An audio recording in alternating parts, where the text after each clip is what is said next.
Alors à partir de ce point du cours, on va appliquer le premier principe de la thermodynamique sur des composants particuliers, qui seront des composants particulièrement utiles dans le cas des cycles thermodynamiques qu'on verra par la suite.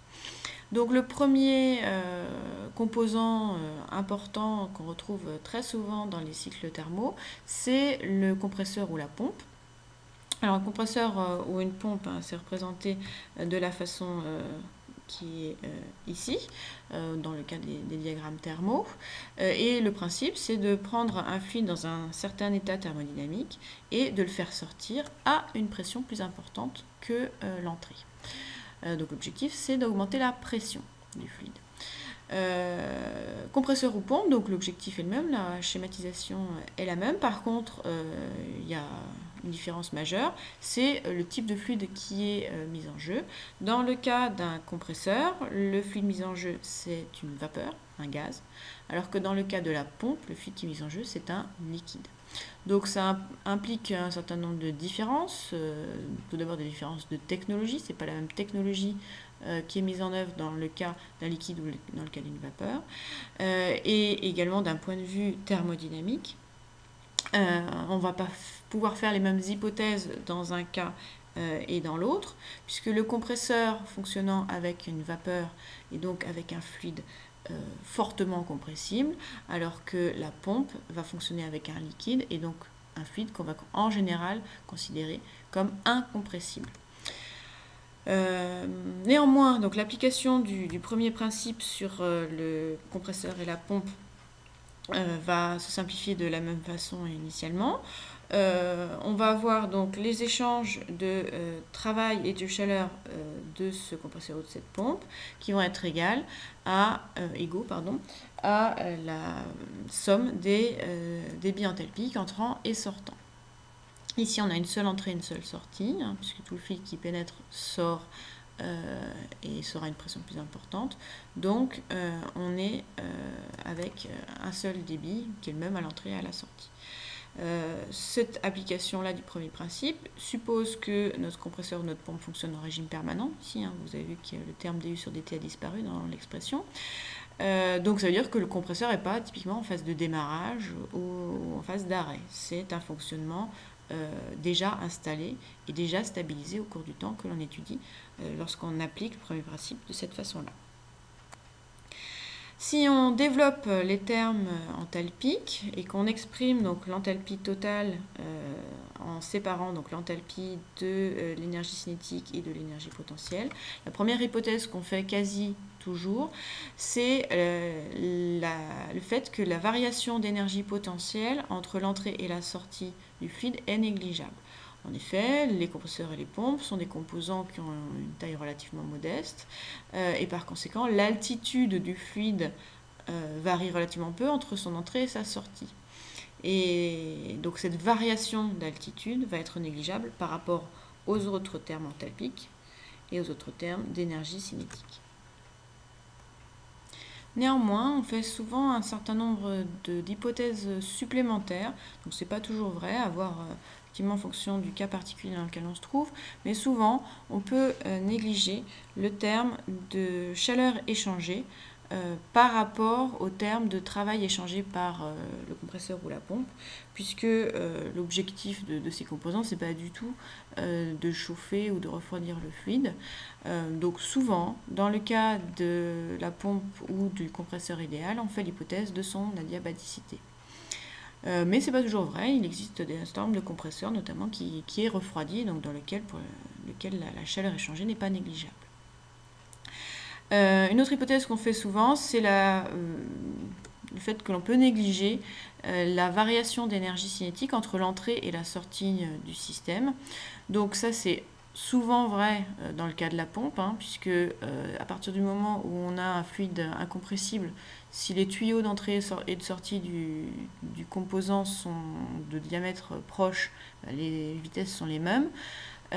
Donc effectivement, dans ce cas-là, la variation d'énergie cinétique est négligeable. Dans le cas des fluides incompressibles, ça peut être moins vrai si on a eu une grosse dilatation du fluide, notamment par exemple dans le composant compresseur.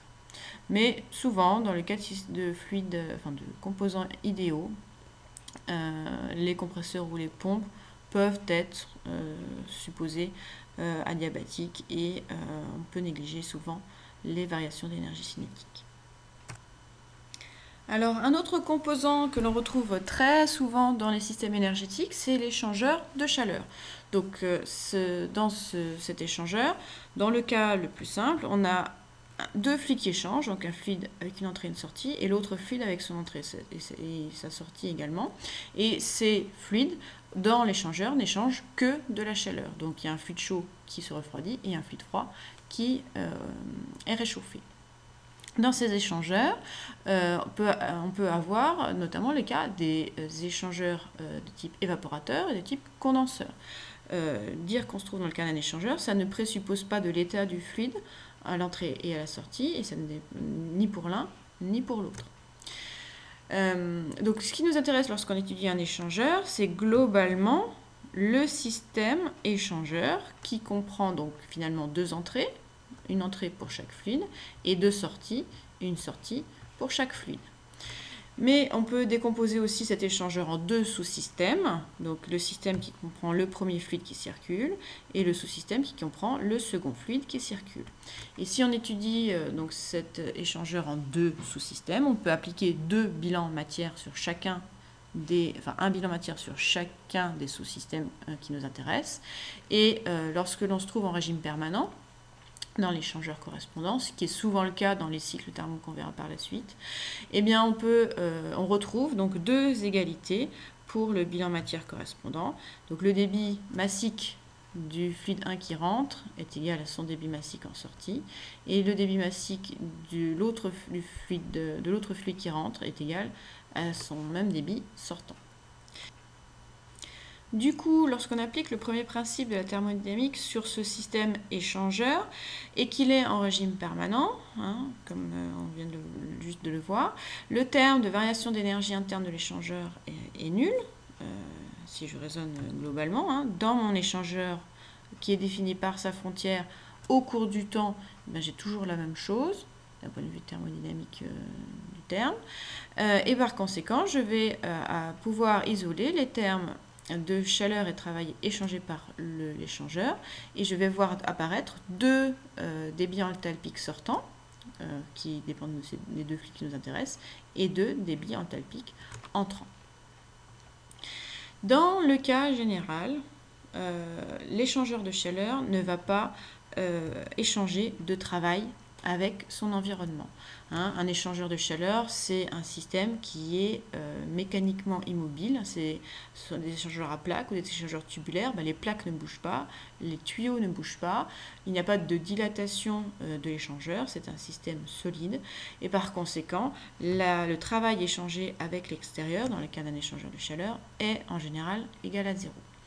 Si en plus on a un échangeur qui est bien isolé vis-à-vis de l'extérieur, donc si on a un isolant autour de la calandre de notre échangeur, souvent on peut faire le cas aussi que globalement l'échangeur est adiabatique. Un échangeur adiabatique, ça ne veut pas dire qu'il n'y a pas un échange de chaleur en interne à notre système, mais j'ai bien dit tout à l'heure que le système c'était les deux fluides dans leur globalité, et par conséquent, dire qu'un échangeur est adiabatique, ça veut dire qu'avec l'extérieur, ces fluides n'échangent pas. Ça ne veut pas dire qu'ils n'échangent pas entre eux. Dans le cas effectivement où on a un échangeur qui n'échange pas de travail et qui en plus est adiabatique, le premier principe se simplifie énormément, et donc on a un premier principe dans lequel on ne voit apparaître que les termes de débit enthalpique. Dans le cas où vous avez un échangeur avec uniquement deux fluides qui échangent, avec chacun une seule entrée et une seule sortie, on se trouve donc avec une expression du premier principe très simple qui présente donc le fait que la somme des débits enthalpiques entrants est égale à la somme des débits enthalpiques sortants. Alors si vous voulez par contre mettre en évidence la quantité de chaleur qui a été échangée en interne à l'échangeur de chaleur, vous avez également la possibilité d'appliquer le premier principe de la thermodynamique sur un des sous-systèmes, donc typiquement un des deux fluides mis en jeu. Donc ce qui est représenté sur le diagramme ici en bas, c'est la moitié de l'échangeur qui est représenté sur la partie haute, donc un seul des fluides mis en jeu dans l'échangeur global. Et si on applique le premier principe de la thermodynamique sur ce seul fluide-là, eh bien, on met en évidence la quantité de chaleur échangée entre ce fluide et son environnement. Et dans ce cas-là, son environnement, c'est tout l'extérieur de l'échangeur, mais c'est aussi l'autre fluide qui circule dans la partie basse. Et donc, si l'échangeur global est adiabatique, la quantité de chaleur globale échangée par le fluide que l'on a isolé, c'est la quantité de chaleur qui est envoyée vers le fluide secondaire. Et du coup, si on applique le premier principe sur ce sous-système-là, on fait apparaître l'expression générale de la quantité de chaleur échangée par un fluide dans un échangeur de la forme m point delta H.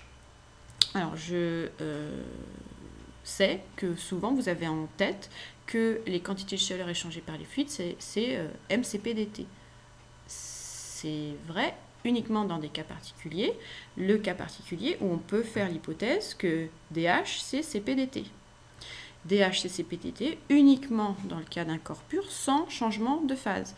Et là typiquement dans le cas de notre échangeur, on peut bien exprimer Q point de la forme M point delta H, mais on n'a pas le droit de transformer ça en M point CP delta T, puisque dans notre cas, ici, on a une condensation et donc un fluide qui rentre avec un titre donné et qui sort dans un autre état.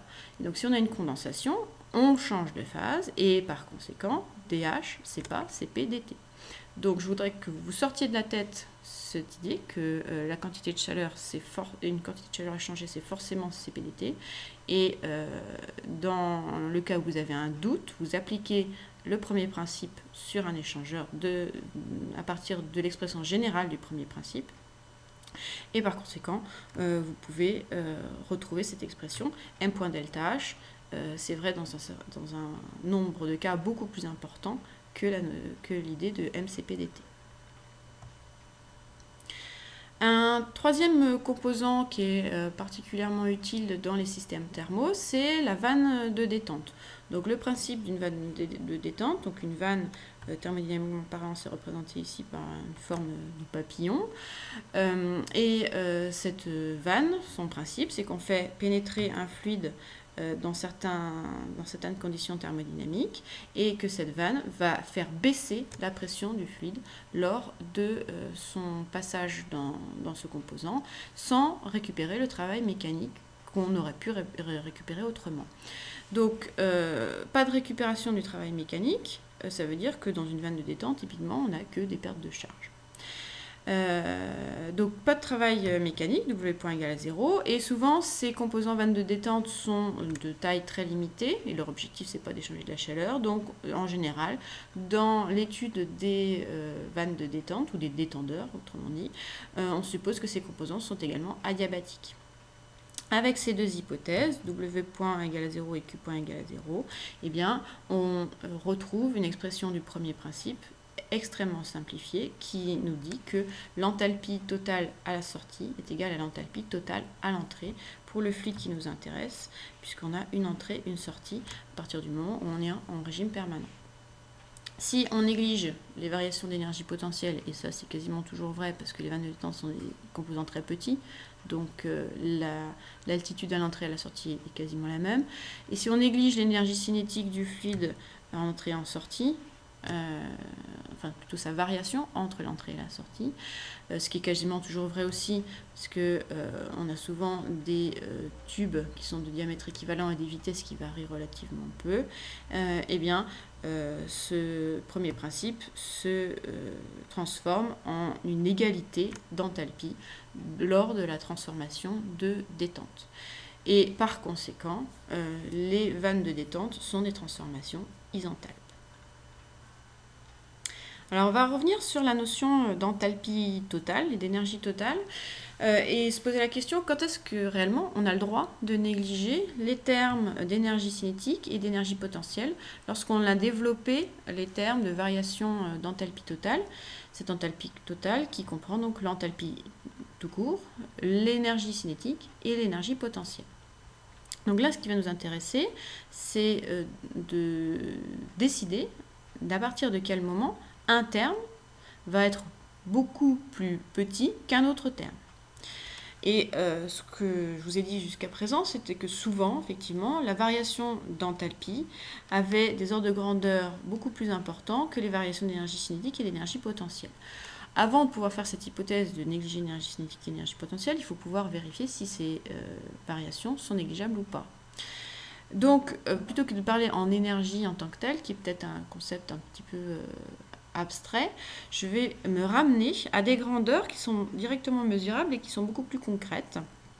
Donc, pour l'enthalpie, je vais me ramener à une variation de température. Pourquoi? Parce que l'enthalpie, c'est de la forme énergétique chimique liée à l'agitation moléculaire.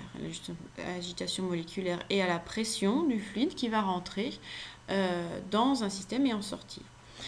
Cette énergie chimique, souvent, dans l'exemple, le cas particulier que je vais prendre, souvent va pouvoir être ramenée à une variation de température, puisque dans le cas où j'ai un fluide qui ne va pas changer de phase, ici je prends l'exemple de l'air, eh bien l'énergie la variation d'énergie va pouvoir s'exprimer de la forme Cp delta T, et donc le delta T va pouvoir représenter la variation d'énergie au Cp près.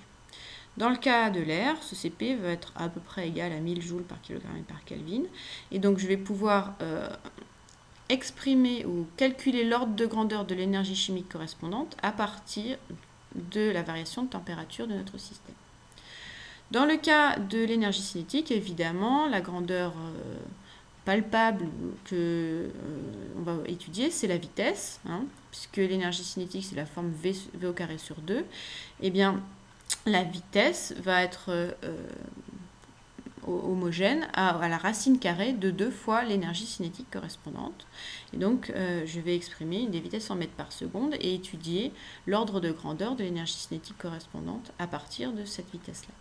L'énergie potentielle, elle, est proportionnelle à une variation d'altitude, la variation d'altitude Z en mètres, puisque l'énergie potentielle, c'est Gz, donc delta Z, c'est l'énergie potentielle divisée par la constante gravitationnelle.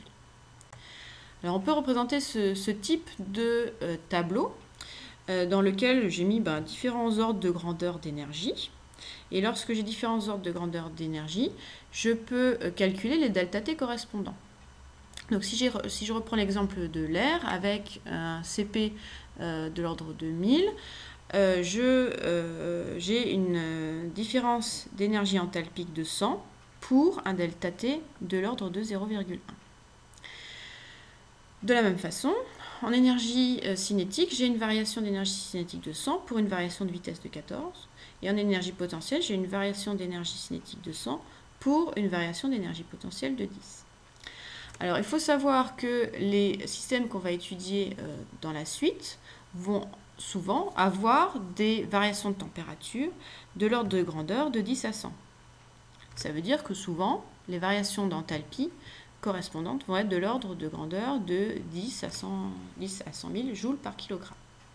Là, je reste sur les ordres de grandeur, c'est un exemple, c'est l'exemple de l'air.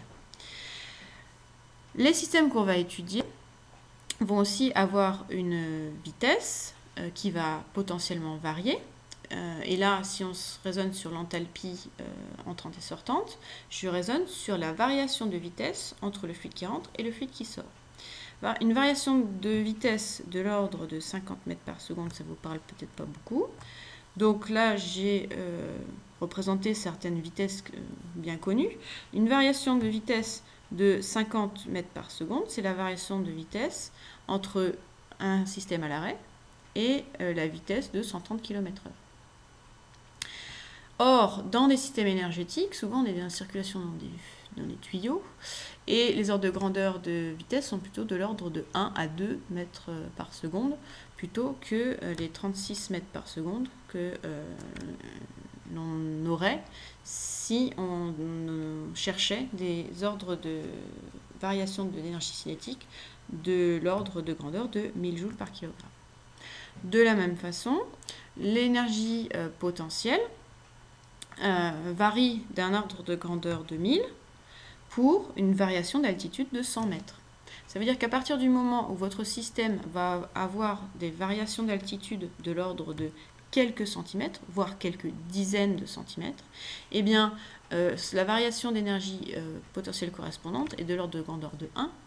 Et si, en contrepartie, dans ce système, vous avez des variations de température de l'ordre de grandeur de 10, eh bien, la variation d'énergie potentielle va être complètement négligeable par rapport à la variation d'énergie enthalpique correspondante.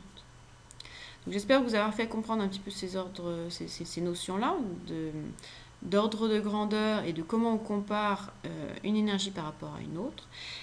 Et pour étudier cet exemple dans un cas particulier, je vous engage à faire la dernière application. Donc dans cette toute dernière application très simple, j'étudie le système de l'eau contenue dans une bouteille et sa variation d'énergie interne totale entre le moment où elle est posée sur la table à 20 degrés chez moi et à un autre moment où elle est posée par terre à 30 degrés de température. Et donc il faut décomposer la variation d'énergie interne totale en l'énergie cinétique, l'énergie potentielle et l'énergie interne tout court. C'est ainsi que va se terminer ce deuxième cours. Donc je rappelle que si vous avez des questions, il ne faut pas hésiter à les poser sur le forum. À bientôt!